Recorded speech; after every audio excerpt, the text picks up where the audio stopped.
तरह का था कि खड्डेदा हुआ। कोई उसे देखे तो उसके लगभग बाहर झकते हुए बख्श दर्शन हो जाएंगे। कौन नहीं देखना चाहेगा। उसका तन एकदम गदरीला और भरा हुआ था। बख्श स्थल काफी उभरा हुआ था। कमर पतली और लचीली और जगह मसल थी। दिखने में बेहद खूबसूरत और काफी आकर्षक थी। खुशबू, नयन नक्श में कोई कमी नहीं थी। परिपूर्ण सुंदरी लगती थी। भगवान ने शायद उसे फुर्सत से तो बनाया था, लेकिन उसकी किस्मत नहीं। घर की आर्थिक स्थिति खराब थी, इसीलिए पढ़ना लिखना तो दूर, सजने संवरने का भी मैका नहीं लगता था। दूसरों के दिए हुए कपदिहों से ही गुजरा चल रहा था। उसे कभी कभी अपनी माँ के साथ अमीर जादों के घर काम करवाने जाना पड़ देता था। आज उसकी माँ नहीं आई थी तो राज साहब के यहाँ अकेली काम करने आई थी। अंदर बेडरूम में राज साहब और प्रिया जी थे। उनके बीच प्रातः प्रेम प्रसंग चल रहा था। दोनों एक दूसरे की बाहों में झूल रहे थे। अर्धनग्नता की स्थिति में दोनों का चुंबनों का दौर चल रहा था। खुशबू घर की सफाई करते करते बेडरूम की ओर बढ़ रही। दरवाजे को थोड़ा सा खोला ही था कि उसने वो नजारा देखा। जब उसकी नजर सामने गई थी तब प्रिया जी और राज के होंठ आपस में लंबे समय से एक दूसरे का हलचल पूछ रहे थे। उसके लिए प्रेम प्रसंग देखना नया नहीं था। कई बार पहले भी मैके लग चुके थे, कई और घरों में, मगर ये वाला कुछ नया सा था उसके लिए। इस तरह से होठों मिलना उसने पहले नहीं देखा था। क्या देख रही हो?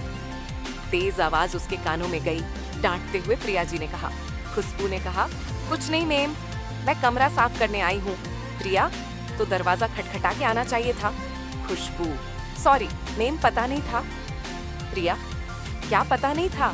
खुशबू, यही कि आप लोग हैं यहाँ। राज ने दोनों को टोकते हुए कहा। चलो ठीक है, आगे से ऐसे मत आना। खुशबू ठीक है कहते हुए अपने काम में लग गई। देखो, सभ्यता नाम की कोई चीज ही नहीं है, शर्म नाम की चीज ही नहीं है। अच्छा खासा मूड खराब कर दिया।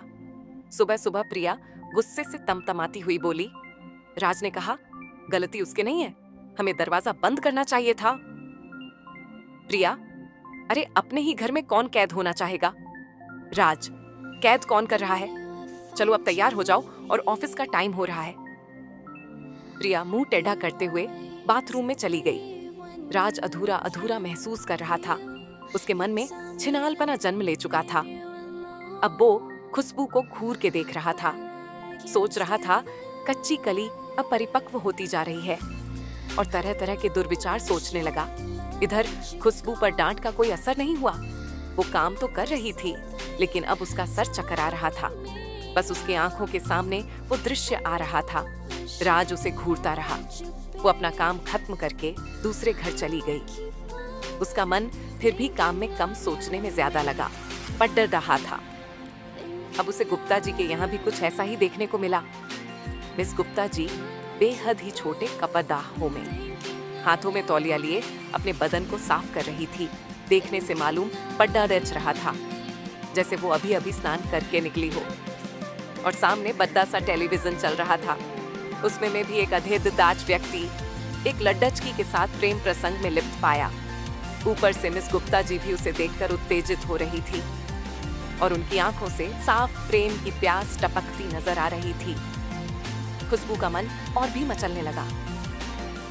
मिस गुप्ता की नजर जब फर्श पर बैठी खुशबू पर पड़ी, तो उन्होंने उसे अपने शरीर पर नारियल तेल की मसाज करने को बोला। मसाज करते समय मिस गुप्ता जी ने उससे अपने तरीके से कुछ काम कराए, जिससे खुशबू की जिज्ञासा की भूख और भी बढ़ने लगी। मिस गुप्ता जी ने जो करवाया उससे वो अनजान नहीं थी। वो बहुत कुछ समझ चुकी थी। शाम को घर पहुंची। दिन भर का घटनाक्रम उसके दिमाग में चल रहा था। खाया पिया और सोने चली गई। 2 छोटे छोटे कमरों का किराए का घर था। साथ माँ बाप, भाई बहन को मिला के 8 लोगों का परिवार। बड्ढे बच्चे एक कमरे में ठुस जाते थे और माँ बाप और छोटे भाई बहन दूसरे में। वैसे ये कोई नया नहीं था, लेकिन आज उसे नींद नहीं आ रही थी। बहुत देर करवाते बदलते बदलते कुछ समय व्यतीत हो गया। थोड़ी बाद उसके कानों में आवाजें सुनाई दी। उसने अपने आसपास देखा। भाई बहन तो सो रहे हैं, आवाजें लगातार आ रही थीं। वो बाहर आई तो पता लगा कि आवाज तो बगल वाले कमरे से आ रही है। उसने झांक के देखा तो जाना ये आवाजें तो अश्लील है। वो लोग रतिक्रिया में मग्न थे। जिज्ञासा। बस उसने पूरा कार्यक्रम देखा, उसके बाद अपने स्थान पर आकर लेट गई और अब वो भी अपने साथ इसी प्रकार की परिकल्पना करने लगी और मिस गुप्ता वाले काम याद आए तो करने लगी और कामोत्तेजना के समंदर में गोते लगाने लगी। स्थिति ये थी कि अब वो भी सब कुछ करना चाहती थी। देर रात जब उसे ठंडक महसूस हुई तब जाके उसे नींद आई। आज के समय में अश्लीलता अपने चरम पर पहुंच चुकी है। अपने आसपास हर जगह जहां देखो अश्लीलता, नग्नता अपना सौंदर्य बिखेरने में लगी पड़ी है। टेलीविजन देखो तो चुंबन सीन, अर्धनग्नता, ये तक कि किसी नाटक या फिल्म में तो बलात्कार जैसी घटनाएं दिखा के बालकों के मन में और भी जिज्ञासा भद्देका देते हैं। न्यूज़पेपर में देखो तो मनोरंजन पेज में भी यही सब देखने को मिलता है।